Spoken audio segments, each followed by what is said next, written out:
America ने 2019 में space force की स्थापना की। उसके बाद अमेरिका के टक्कर में चीन ने रॉकेट फोर्स बनाया, लेकिन दावा किया जाता है कि अमेरिका के स्पेस फोर्स के पास में बहुत ही सीमित कंट्रोल है, जबकि चीन के रॉकेट फोर्स के पास में परमाणु मिसाइलों का भी कंट्रोल है। हालांकि अमेरिका के पास में बहुत बड़ा स्पेस नेटवर्क है। अमेरिका बहुत पहले से अंतरिक्ष में काम कर रहा है। वहीं इतिहास में अमेरिका ने चीन और भारत दोनों से कहीं ज्यादा पैसे खर्च किए, लेकिन फिर भी आज 2025 में अमेरिकी स्पेस फोर्स के अधिकारी चिंतित हैं, क्योंकि उनका मानना है कि इससे फर्क नहीं पड़ता कि इतिहास में कौन सुपर पावर था। अब तो सवाल है कि भविष्य में कौन सुपर पावर होगा। इतिहास में ताकत का मुख्य केंद्र अमेरिका और सोवियत यूनियन था, किंतु भविष्य में भारत और चीन ताकत के मुख्य केंद्र होंगे, और ऐसा दावा खुद अमेरिकी स्पेस फोर्स ने किया।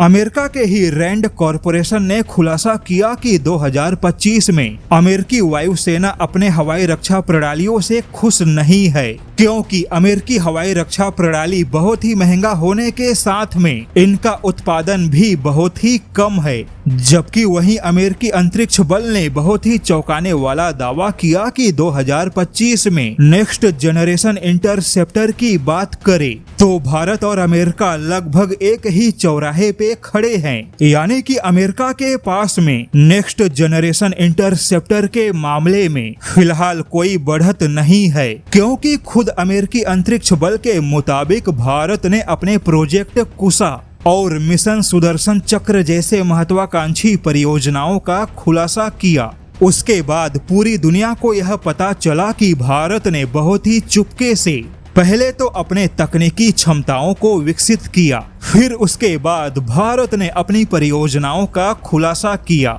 जैसे कि भारत ने अपने बैलिस्टिक मिसाइल डिफेंस में एंटी हाइपरसोनिक सिस्टम को भी शामिल किया। यानी कि भारत एक ऐसा देश है जो हाइपरसोनिक मिसाइलों के साथ में एंटी हाइपरसोनिक सिस्टम भी विकसित कर रहा है, जबकि अमेरिका फिलहाल ऐसे दोनों ही तकनीक में पीछे है, या फिर अमेरिका के पास में कोई बढ़त नहीं है। अब अमेरिका के सामने सवाल यह नहीं कि वह इतिहास में कितना बड़ा सुपर पावर था या अमेरिका के पास में कितनी बड़ी तकनीकी सफलता थी। अब सवाल है कि क्या अमेरिका भविष्य में भी तकनीक में वैसा ही सुपर पावर बना रहेगा।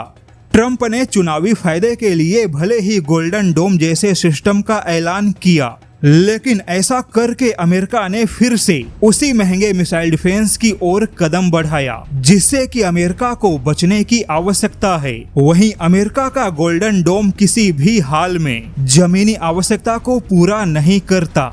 अब देखा जाए तो अमेरिका की नौसेना, फिर उसके बाद अमेरिकी सेना और अब अमेरिकी स्पेस फोर्स ने भी अमेरिका के खत्म होते तकनीकी बढ़त को लेकर चिंता जाहिर की है, क्योंकि भारत और चीन जैसे देश अब अमेरिका को कड़ी टक्कर दे रहे हैं।